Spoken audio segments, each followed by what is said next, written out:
కోక కడితే కొరకొరమంటే చూస్తారు. పొట్టి పొట్టిగా వేస్తే పట్టి పట్టి చూస్తారు. ఒక్క కాదు కౌను కాదు కట్టులోన ఏముద్ది మీ కళ్ళల్లోనే ఎంత ఉంటే మీ మగ బుద్ధే వంకర బుద్ధి. అంటావా అమ్మవా అంటావా అమ్మవా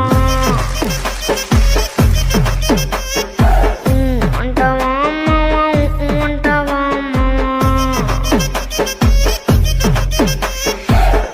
తెల్లగుంటే ఒకడు తెల్ల కిందులవుతాడు. నల్లగుంటే ఒకడు అల్లారెల్లరి చేస్తాడు. తెలుపు నలుపు కాదు మీకు రంగుతో పని ఏముంది. సందు దొరికిందంటే చాలు మీ మగ బుద్ధే